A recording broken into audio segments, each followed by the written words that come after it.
Hello friends, जैसा कि आप देख रहे हैं मेरे साथ मेरे बहुत ही करीबी मित्र यश योगी जी बैठे हुए हैं, जो कि एनएसडी से ग्रेजुएट हैं और बहुत ही उम्दा कलाकार हैं। अब मैं आपको क्या बताऊं कि इनकी तारीफ जितनी की जाए उतनी कम है, बट मैं चाहूंगा कि मेरे दोस्त आज पहली बार मेरे साथ एक छोटा सा इंट्रो दे रहे हैं। तो यश जी, प्लीज आप अपनी जुबानी बताएं तो मेरे दर्शकों को ज्यादा अच्छा लगेगा। Oh, hi. Okay, hello. मेरा नाम यश यश यश योगी। मैं यहाँ नेशनल स्कूल ऑफ ड्रामा राष्ट्रीय नाट्य विद्यालय 2014 बैच से स्नातक ग्रेजुएट हूँ और अब मैं मुंबई में as a clown, as an actor, as an acting coach, as a clown coach काम कर रहा हूँ।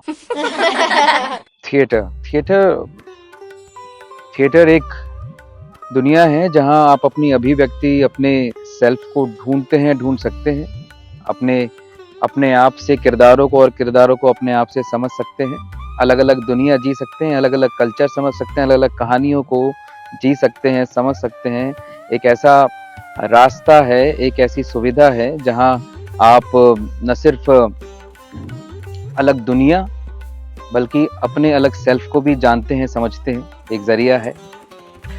सबसे पहले मैं नए जो भी लोग एक्टर बनना चाहते हैं, अभिनेता बनना चाहते हैं, उनसे मैं एक चीज़ हमेशा बोलना चाहूँगा कि सबसे पहले आप खुद से ये सवाल पूछिए कि आप अभिनेता बनना क्यों चाहते हैं। अभिनय है क्या आपके लिए? क्योंकि अभिनेता बनने की जो यात्रा है वो खुद से शुरू होती है। अगर आप टीवी या बॉलीवुड को अपना पैमाना बनाएंगे तो उसके परे भी बहुत कुछ है। अभिनय is not only about Indian film industry और एनी फिल्म इंडस्ट्री। तो अक्सर जो हम सवाल खुद से नहीं पूछते कि मेरे लिए अभिनय क्या है या अभिनेता मैं क्यों बनना चाहता हूँ, वो जितना पुख्ता होगा इसका जवाब, उतने स्ट्रोंगली आप मोटिवेटेड रहेंगे या आपके एफर्ट्स वैसे रहेंगे। ये मेरा कहना है। क्योंकि एक एक्टर होने की जर्नी सेल्फ से शुरू होती है। तो सेल्फ को अगर आपने खोजा नहीं, अगर आप ये नहीं जानते कि आपको क्या अच्छा लगता है और क्यों, अगर आपको अपने ट्रिगर पॉइंट्स, आपको गुस्सा क्यों आता है, आपको क्या और क्यों अच्छा लगता है, आपको क्या और क्यों बुरा लगता है, ये आप नहीं जानते हैं, तो आप और किरदार या और किसी जिंदगी को कैसे समझ पाएंगे? क्या आपके अंदर वो एम्पैथी है, वो कंपैशन है कि अपने अलावा क्या आप किसी और को जान सकते हैं, समझ सकते हैं? क्योंकि जब भी आपने अभिनय की जर्नी शुरू करनी है, किसी भी उम्र में शुरू करनी है, 15 साल, 16 साल, 20 साल या इवन बचपन में, या कुछ लोग 20 साल के बाद शुरू करते हैं, तब तक तो आप बहुत कुछ बन चुके होते हैं। लेकिन वो जो आप कुछ बन चुके होते हैं, क्या वो आपने समझा है? क्योंकि जब आप सेल्फ पे वो अनुसंधान, वो शोध करेंगे, वो खोज करेंगे, तो आप जानेंगे कि आपने कितना कुछ इकट्ठा कर लिया है। तो वो जो सेल्फ को आप जब जानेंगे कि क्या आवरण है, क्या आपने बाहर से लिया है, क्या आपकी आदतें हैं, वो आदतों के कारण आप क्या बन गए हैं, तो आपके पास चुनाव रहेगा कि वो आदत आपको रखनी है या नहीं रखनी है। और वो जानेंगे क्योंकि आप खुद भी तो एक किरदार है ना। हो सकता है आने वाले समय में आपकी बायोग्राफी कोई और कर रहा हो। इसी तरह से अगर आप अभिनेता बनते हैं तो आपको भी और चरित्र जीने पड़ते हैं, समझने पड़ते हैं। पर क्या वो समझ आपने डेवलप की है? वो समझ कैसे डेवलप होगी? अब सवाल ये आता है। अब ये प्रक्रियाएं, ये प्रोसेस बदलते रहे। पहले किताब जरिया थी, ट्रैवल एक जरिया था, जो कि अब भी है। लेकिन अब जैसे कि हम देखते हैं कि सोशल मीडिया के आने से बहुत सारी चीज़ें बदल गई हैं। चीज़ें आपके पास, आपके हाथ में, फ़ोन में अवेलेबल हैं।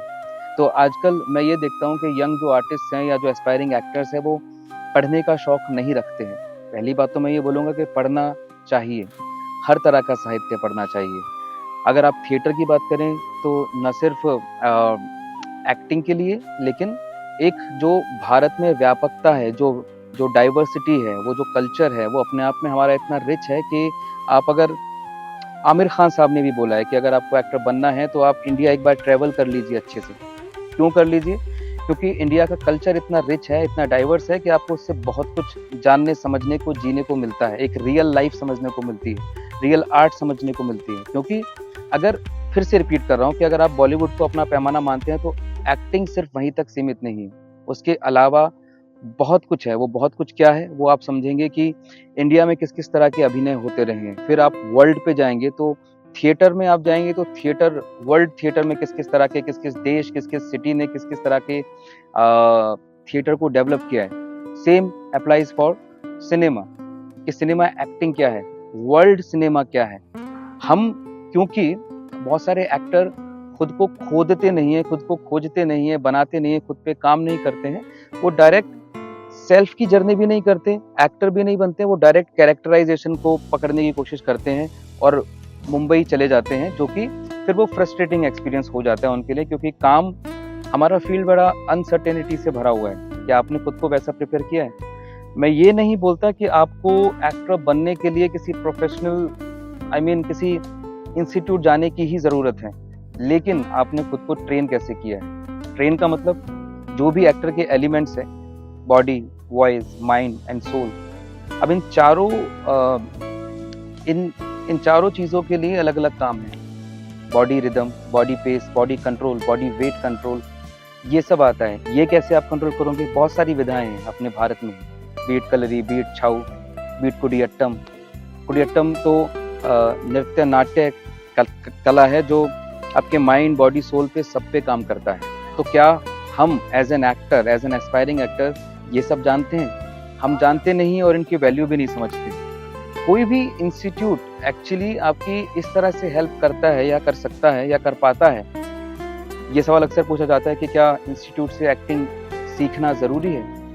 बिल्कुल ज़रूरी नहीं। लेकिन कोई भी इंस्टीट्यूट आपकी यात्रा या फिर आपका सीखना इसलिए आसान कर देता है क्योंकि बाहर रहते हुए जो आप चीज़ 10 साल में सीखते हैं या सीख पाते हैं, वो भी तब जब आपकी सीखने की ललक हो, खोजने की ललक हो, जानने की ललक हो, समझने की ललक हो। लेकिन अगर वो भी नहीं है तो वो जर्नी और मुश्किल होती जाती है, क्योंकि बाहर की दुनिया में रहते हुए बहुत सारी रिस्पॉन्सिबिलिटीज़ हैं, बहुत सारे रिस्ट्रेंट्स हैं, बहुत सारे ऑब्स्ट्रक्शंस आप फेस करते हैं, जिम्मेदारियां फेस करते हैं। बहुत सारे लोग उनकी वजह से वहाँ पे फंस जाते हैं, जिसकी वजह से वो अभिनय यात्रा में अपना वक्त नहीं दे पाते। तो इंस्टीट्यूट में क्या होता है, 24 घंटे आप अब देख रहे हैं यहाँ का माहौल, ये राष्ट्रीय नाट्य विद्यालय का माहौल है। इस समय यहाँ पे भारंगम चल रहा है, भारत रंग महोत्सव, जो कि वर्ल्ड का सबसे बड़ा एक फेस्टिवल है। अलग अलग राज्यों से, देशों से यहाँ पे लोग अपना नाटक लेके आते हैं। तो बहुत कुछ जानने, सीखने, समझने को मिलता है कि अभिनय और किस किस तरह का है। लेकिन अगर मैं सिर्फ बॉलीवुड को ही अपना पैमाना बनाऊंगा, जो कि मैं ये नहीं बोल रहा हूँ कि वो नहीं बनाना चाहिए, लेकिन अगर मैं एक प्रोफेशनल एक्टर की परिभाषा बोलूं आपसे, तो मेरे लिए प्रोफेशनल वो है कि आपसे जब जैसा जो मांगा जाए एज एन एक्टर, क्या वो आप देने में सक्षम हैं? अगर हर बार आप वो देने में सक्षम हैं तो बहुत अच्छी बात है, आप ऑलरेडी ट्रेंड हैं। और नहीं है तो आपको खुद जानने समझने को मिलेगा कि आपको और कितना सीखना है या क्या सीखना है। क्योंकि अभिनय जो है, एक्टिंग जो है, वो लगातार अपडेट हो रही है और एज एन एक्टर आपको भी अपने आप को अपग्रेड करते रहना बहुत जरूरी है। जैसे जैसे मीडियम बदल रहे हैं, एक्टिंग बदल रही है। OTT के आने से हम और नेचुरलिस्टिक एक्टिंग की तरफ बढ़ गए हैं। और तो एक्टिंग क्या है? एक्टिंग है करना। एक्टिंग है रियल लाइफ को एक स्लाइस ऑफ लाइफ के उसको रिक्रिएट कर पाना। हम रियल लाइफ में भी एक्टिंग करते हैं। मेरा मानना तो ये है कि हम सब ऑलरेडी एक्टर्स हैं, चाहे हम किसी भी परिवार से हैं, खानदान से हैं, किसी भी कल्चर से हैं। क्यों हैं? क्या हम अलग अलग दोस्तों के साथ एक जैसा बिहेव करते हैं? क्या हम अपनी माँ के साथ, अपने पापा के साथ, अपने भाई के साथ, अपनी बहन के साथ एक जैसे हैं? नहीं। एनर्जी बदलती है, हमारे किरदार बदल जाते हैं। लेकिन अगर आपको एक्टिंग को अपना प्रोफेशन बनाना है तो ये जो आप रियल लाइफ में करते हैं, क्या आप रिक्रिएट कर पाते हैं स्टेज पर या फिर कैमरे पर? तो बहुत सारे लोग वहां मात खा जाते हैं और उसी के लिए आपको ट्रेनिंग की आवश्यकता पड़ती है। अब ट्रेनिंग या तो आप किसी इंस्टीट्यूट से करें या फिर आप खुद को कैसे ट्रेन करते हैं। खुद को कैसे ट्रेन कर सकते हैं अगर आप किसी इंस्टीट्यूट से नहीं है तो? आजकल हमारे पास इंटरनेट के माध्यम से बहुत सारे वीडियोस, वर्कशॉप यूट्यूब पर अवेलेबल है। ठीक है, कोई भी वर्कशॉप हो, चाहे एक्टिंग की वर्कशॉप हो, और कितने भी जो भी थियोरिटिशियंस हैं, चाहे वो स्टैनिस्लावस्की हो, माइजनर हो, मेयरहोल्ड हो, चेखव हो, और बहुत बहुत कुछ। अगर आपको पढ़ने का शौक नहीं है तो देखने का शौक रखिए, क्योंकि बहुत कुछ अवेलेबल है। मास्टर क्लासेस अवेलेबल है, वॉइस वर्क अवेलेबल है, बॉडी वर्क अवेलेबल है। तो ये कहना आवश्यक होगा कि आपने सीखने की कितनी ललक है और अपने आप को अपग्रेड करने की कितनी ललक है। और अगर आपने सेल्फ पे काम नहीं किया है, या आप ऑलरेडी, आपको लगता है कि आप अभिनेता हैं, या फिर आपको लगता है कि आपको अभिनय आता है, तो मुझे तो लगता है कि हम ये कभी भी नहीं कह सकते किसी भी आर्ट के बारे में, क्योंकि वो निरंतर बदल रही है। हमारी आर्ट सिर्फ हमसे रिलेटेड नहीं होती है, वो तो ऑर्गेनिक एक प्रोसेस है कि वो आपके आसपास का माहौल, आपके आसपास का बीइंग या कोई भी व्यक्ति आपके जीवन में क्या कोई बदलाव लाता है, या आप किसी के जीवन में कोई बदलाव ला सकते हो। तो इतना कुछ है जानने समझने के लिए। कोई इंस्टीट्यूट आपकी कैसे हेल्प कर देता है, मैं फिर से थोड़ा सा और विस्तार में उसको बोलता हूँ।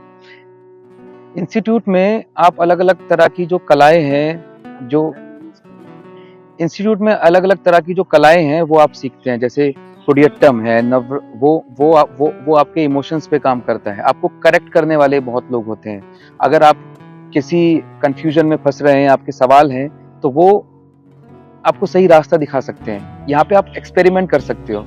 और मेरा मानना यह है कि एक्सपेरिमेंट करते रहना चाहिए, रिस्क लेना चाहिए, कहीं अटकना नहीं चाहिए। आपको अटक गए तो मतलब आप रास्ता नहीं खोज रहे हो। तो जितनी जानकारी मुझे थी या जितना अनुभव मैंने गैदर किया, मैंने सीखा, वो मैं आपको देने की कोशिश कर रहा हूँ। हैविंग सेड दैट, एक बात बोल देना बहुत ज़रूरी है कि किसी का भी एक्सपीरियंस, किसी का भी अनुभव वो उसका सत्य हो सकता है, लेकिन वो ज़रूरी नहीं कि आपका भी सत्य हो। लेकिन किसी के अनुभव से आप ये ज़रूर सीख सकते हैं कि आपको वो अप्लाई करना है या फिर नहीं करना है। क्योंकि इस फील्ड में सक्सेस का, या फिर जो भी आपके लिए सक्सेस है, सक्सेस के कई पैमाने हैं। तो कोई एक रास्ता नहीं है, कोई एक प्रोसेस नहीं है। और मैं विक्रांत राणा साहब के बारे में एक बात बहुत अच्छे से बोल देना चाहता हूँ कि जो बातें मैंने अभी एस्पायरिंग एक्टर्स के लिए बोली हैं, वो बात उन पर इतने अच्छे से अप्लाई होती है। वो एस्पायरिंग एक्टर नहीं है, वो जब थे, क्योंकि मेरी यात्रा में उनका भी एक योगदान ऐसे है कि जब मैंने अपनी यात्रा शुरू की थी तो मैंने उनके साथ नाटक किए, उनके अंडर भी, उनके डायरेक्शन में भी नाटक किए। तो अपने अंदर के अभिनेता को कैसे जिंदा रखना है, कैसे प्रैक्टिस करनी है, किन किन चीज़ों से गुजरना है, बहुत सारी रिस्पॉन्सिबिलिटीज़ के बाद भी कैसे अभिनय को जारी रखना है, विक्रांत राणा उसका बहुत अच्छा एग्जाम्पल है। Thank you so much.